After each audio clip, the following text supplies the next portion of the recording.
Most people overpay for car insurance, not because they're careless, but because switching feels like too much hassle. That's why there's Jerry, your proactive insurance assistant. Jerry compares rates side by side from over 50 top insurers and helps you switch with ease. Jerry even tracks market rates and alerts you when it's best to shop. No spam calls, no hidden fees.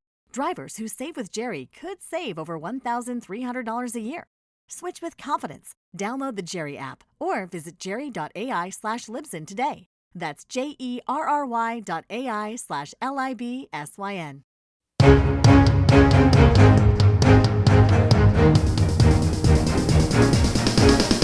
It's Friday, May 1st, 2026, and this is the Washington Times front page. Thanks for joining us.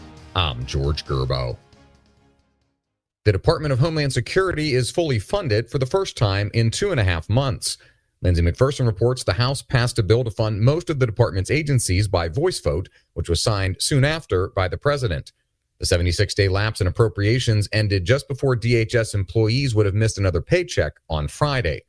Senate Republican leaders used a two-step approach to break the stalemate. They funded all of the department except the disputed immigration enforcement agencies with Democrats' cooperation, and used the filibuster-proof reconciliation process to fund ICE and Customs and Border Protection.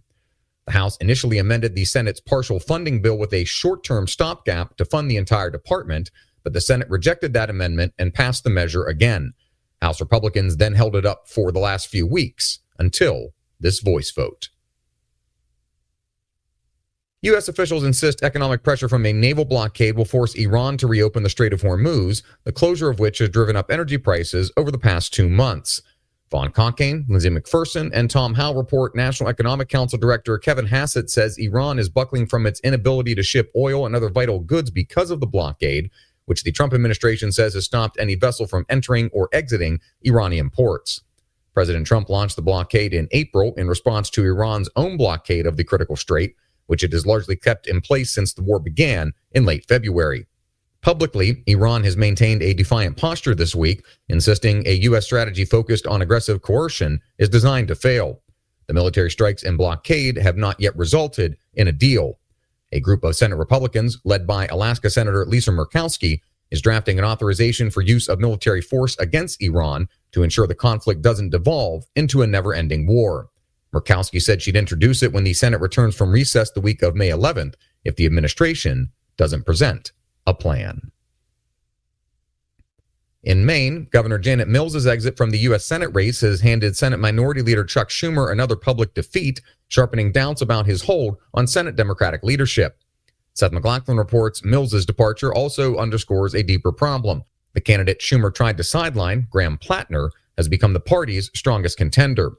The 41-year-old Marine and Army veteran who is an oyster farmer has consistently polled as Democrats' best shot at unseating Republican Senator Susan Collins, the 73-year-old Maine institution who chairs the Senate Appropriations Committee. The irony is hard to miss. If Schumer wants a real shot at flipping the Senate and becoming majority leader, then he likely needs Plattner to defeat Collins. And finally, a Trump administration task force report accuses the Biden administration of systematically targeting traditional Christians and Christian groups. Sean Salai and Susan Frietcher report the 200-page document claims the Biden administration used the levers of power against those it labeled Christian nationalists and domestic terrorists for protesting abortion and transgender identity. Although the Biden administration tolerated private religious expression, the report says it zealously worked to keep Christians out of the public square and even surveilled Catholic priests. Senate Judiciary Committee Chairman Chuck Grassley also released documents saying Biden-era Justice Department prosecutors exchanged text messages seeking the chance to prosecute Catholic nuns, particularly traditional nuns. Find all today's front page stories at WashingtonTimes.com/front page or on the Washington Times app, and find us wherever you get your podcasts. You can also find us on social media at Wash Times for breaking news, sports, commentary, and more. For the Washington Times, I'm George Gerbo.